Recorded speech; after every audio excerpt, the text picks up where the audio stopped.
Cerita Alaming Lembut.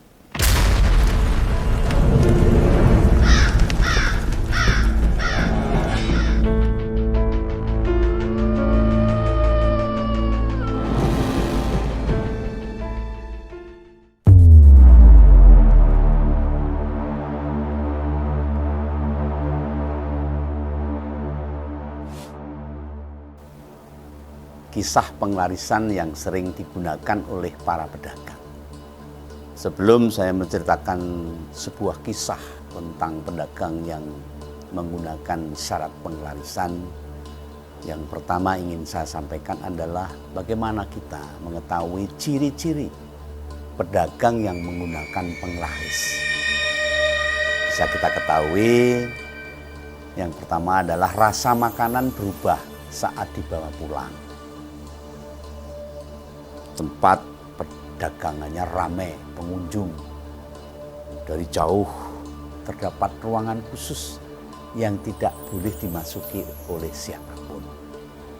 Selanjutnya cirinya adalah pemilik warung itu menggunakan baju yang sama setiap hari.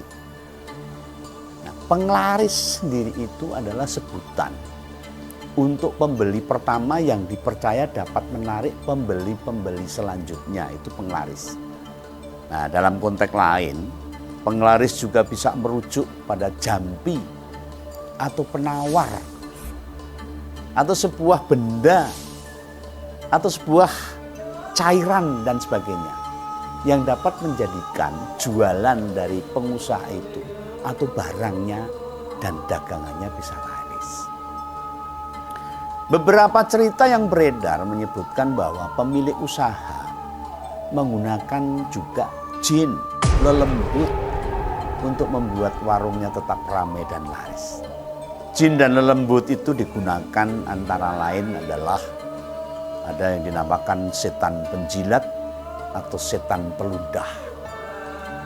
Nah, untuk membedakan penjual makanan yang menggunakan penglaris dengan yang tidak,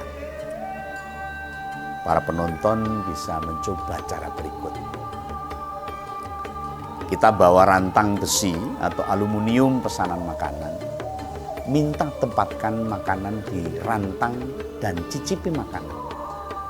Bandingkan rasa saat dimakan di lapak dengan saat dicicipi segera di luar area penjualan tersebut.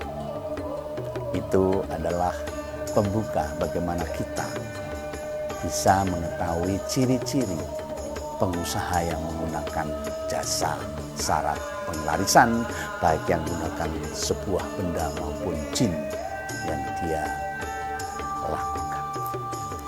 Dan ini adalah salah satu contoh cerita pedagang yang menggunakan penglarisan. Penglarisan yang membawa petaka seluruh keluarganya. Di saat langit mendung, masih saja membuat siang ini terasa sepi. Dan hujan angin kian deras. Ada seorang pedagang bernama Sunarto. Sedari tadi tidak beranjak kemana-mana. Dia diam seribu bahasa. Dan dia duduk di kursinya sambil melamun. Apa yang kau inginkan dariku sekarang? Kau sudah mengambil semuanya, ujar Sunarto. Entah dia bicara dengan siapa. Semua berawal dari bisnis dagangannya, yaitu sate kambing yang dibuka oleh Sunarto hampir 1 tahun yang lalu. Bermodalkan uang pensiun berkat pengabdiannya terhadap negara sebagai pegawai negeri. Tidak ada cara lain untuk menghabiskan hari tua. Dan ini adalah usaha untuk menghabiskan hari tuanya. Untuk menggunakan uang hasil dia menjadi abdi negara. Sebuah jalan yang menghubungkan antara sebuah kabupaten dengan kota besar menurutnya bisa menjadi tempat yang strategis untuk jualan. Dia memilih tempat untuk berjualan sate kambingnya. Lokasi warungnya juga tidak terlalu jauh dari tempat tinggalnya, sehingga ia bisa ke rumah seandainya memerlukan sesuatu dan bisa lebih efektif dan cepat. Semua dilakukan oleh Sunarto tentu untuk menghidupi semua keluarganya. Ada seorang istri dan satu anak perempuan yang masih duduk di bangku SMP. Adapun kedua anaknya yang lain sudah memiliki keluarga dan kehidupannya yang jauh dari desa di mana Sunarto tinggal dan membuka usaha sebagai pedagang sate kambing. Berbisnis ternyata tidak semudah mengurusi berkas-berkas di kantornya waktu dia bekerja. Sudah seminggu ia membuka warung sate, tapi jumlah pelanggan yang beranjak bisa dihitung dengan menggunakan jari. Sepi. Sunarto bingung dengan keadaan warungnya. Ia mencoba untuk merombak ulang resep dan harga. Namun tetap saja hanya ada rasa pahit di bibir ketika hendak menutup warung. Karena uang yang ia dapat tidaklah banyak. Bahkan di beberapa kesempatan tidak ada sama sekali. Dan hari demi hari Sunarto merugi. Masalahnya Sunarto mengalokasikan sebagian besar uang pensiunnya untuk buka warung sate kambing. Dan sisanya dipergunakan untuk menutup kebutuhan sehari-hari. Kebetulan istrinya sedang sakit untuk memberi obat istrinya yang sudah sakit-sakitan. Dan juga mesti uang jajan anak kesayangannya yang masih duduk di SMP. Sunarto sama sekali tidak ingin usahanya gulung tikar karena kebangkrutan. Dan kebangkrutan adalah pertanda bahwa ia sudah jatuh ke dalam jurang kemiskinan. Dia tidak mau seperti itu. Untuk meminjam uang, Sunarto sangat enggan. Karena tidak mau berurusan dengan lintah darat. Kedua anaknya yang lain juga tidak setiap hari, setiap saat bisa mengirimi uang untuk kebutuhan dia, istri, dan anaknya. Dan meminta terus-menerus kepada anak-anaknya membuat Sunarto juga tidak enak hati. Karena dia tahu anak-anaknya juga membutuhkan kebutuhan untuk kehidupan sehari-hari. Dan pilihan yang paling buruk, akhirnya dia mengambil keputusan. Sunarto memutuskan untuk pergi menemui seorang yang dianggap pintar, yang namanya Ki Ageng. Ki Ageng adalah seorang dukun yang berdasarkan dari desas-desus mampu membuat seseorang menjadi lebih kaya. Jangan sampai kamu lepas pesugihan ini atau sesuatu yang buruk akan menimpa kamu. Ketika Sunarto telah menemui Ki Ageng untuk meminta syarat agar usahanya bisa berkembang dan laris. Apa yang diucapkan oleh Ki Ageng, permintaan Ki Ageng kepada Sunarto, dijawab oleh Sunarto dengan rasa yang mantap. Baik, Mbah. Jadi aku perlu memberikan apa? Siapkan ayam cemani dan kembang-kembang yang sudah Mbah sebutkan. Iya, Mbah. Saya akan menyiapkan ayam cemani dan kembang-kembang yang Ki Ageng sebutkan. Dan ingat, setiap malam Jumat Kliwon itu kamu siapkan. Saya siapkan, Mbah. Setiap malam Jumat Kliwon saya akan hadir untuk memberikan persembahan ayam cemani dan bunga-bunga yang Ki Ageng sebutkan. Ki Ageng hanya mengangguk dengan senyumannya.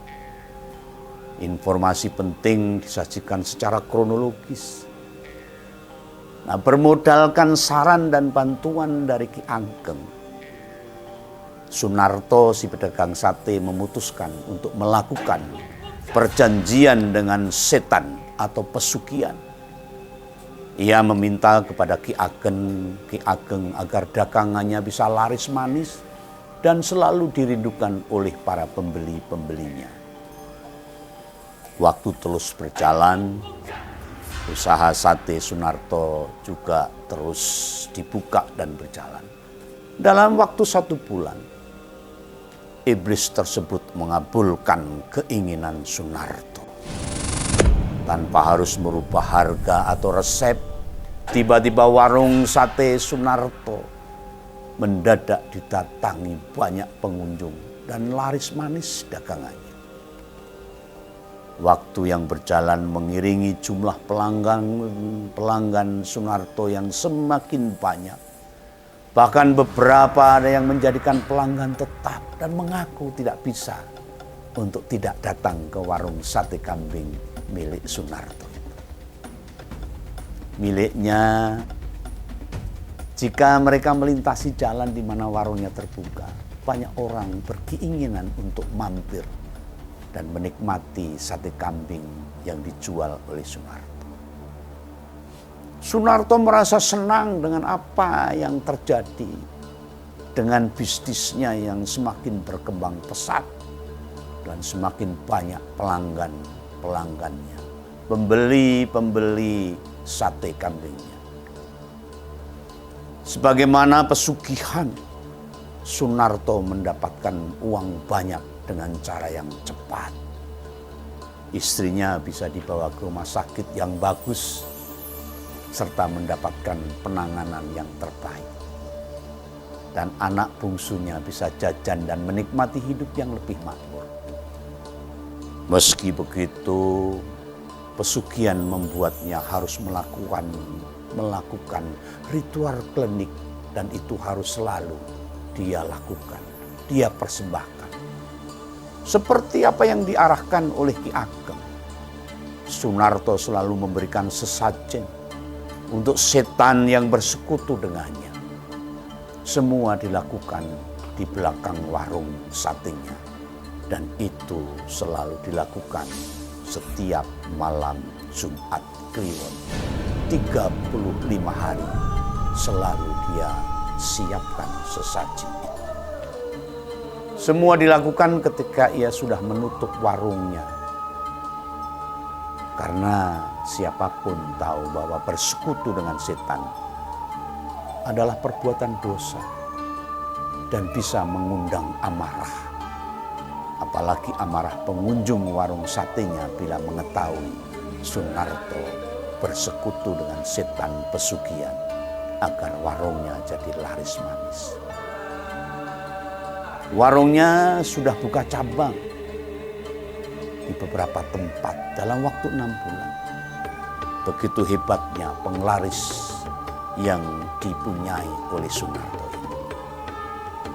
Upaya Sunarto untuk menyembunyikan dengan cara curang untuk berbisnis akhirnya terbongkar. Suatu malam ia pernah pulang tanpa membereskan sesajen terlebih dahulu di belakang warungnya. Ketika malam Jumat Kliwon dia melakukan ritual. Keesokan harinya, hari Jumat Kliwon itu, ada seorang pelanggan yang hendak ke toilet melihat sesajen. Dan selanjutnya adalah pembeli itu merasakan ketidakpercayaan dan pandangan negatif terhadap Sunarto. Ternyata Sunarto mempunyai pesugihan dalam menjalankan bisnis sate kambingnya. Isu kabar itu terus berkembang. Banyak orang mendengarkan, banyak orang mengetahui, banyak orang akhirnya melihat kecurangan dari Sunarto. Dampak dari pelanggan yang mengetahui bahwa Sunarto mempunyai pesugihan, warung satenya menjadi sepi tidak lagi didatangi oleh orang-orang. Bahkan beberapa orang berani untuk membuang ludah ketika melewati warungnya. Dan akhirnya kabar bahwa Sunarto melakukan pesugihan sudah tersebar luas sampai ke telinga Sunarto dan keluarganya. Akibat sudah terendus, akibat sudah banyak yang mengetahui, Sunarto lebih berhati-hati dalam menyajikan sesajen di setiap malam Jumat Kliwon. Kehati-hatian ini kemudian malah membuat Sunarto melakukan kesalahan yang lain. Karena ingin membuktikan bahwa ia tidak melakukan pesugihan, ia terpaksa untuk tidak memberikan sesajen di malam Jumat Kliwon. Dia menentang apa yang telah disepakati dengan Ki Ageng, dengan bersekutu setan pesugihan. Dia mengingkari dengan alasan bahwa agar orang-orang yang iseng untuk mencari kebenaran, dan dia tidak percaya bahwa Sunarto mempunyai pesugihan. Pria itu lupa bahwa tidak ada toleransi. Jika melakukan kesalahan dalam pesugihan, hal buruk yang dijelaskan oleh Ki Ageng akan menimpa keluarganya. Dan penimpaan hal yang tidak baik untuk keluarga Sunarto bisa berubah menjadikan penyakit misterius yang bisa menjangkiti keluarganya. Tiba-tiba anaknya sakit. Istrinya yang berangsur-angsur pulih pun kembali sakit lebih parah lagi. Sebelum semuanya terlambat, Sunarto melakukan pesugihannya. Akhirnya satu perjanjian membawanya kepada penderitaan seumur hidup. Karena pengingkaran Sunarto kepada perjanjian dengan setan pesugihan itu. Istri dan anaknya meninggal sebagai tumbal bagi iblis atas pesugihan yang dilakukan oleh Sunarto. Karena dia mengingkari perjanjian itu. Musibah ini pada akhirnya mengganggu fisiknya maupun mentalnya. Ia tidak lagi memberikan sesajen, dan warung satenya akhirnya tutup dan gulung tikar. Ia dirawat oleh tetangganya yang dipercaya oleh anak sulung Pak Sunarto untuk merawat pria tua itu yang sekarang sudah jatuh miskin. Tidak ada lagi yang bisa dilakukan kecuali berbaring lemas di ranjang lusuh dengan iblis yang mengangkang di atasnya bersama tatapan yang mengerikan, dengan mata melotot dengan gigi taring yang sangat menjijikkan. Langit masih saja mendung dan hujan terus tak kunjung reda. Inilah cerita Alaming Lelembut.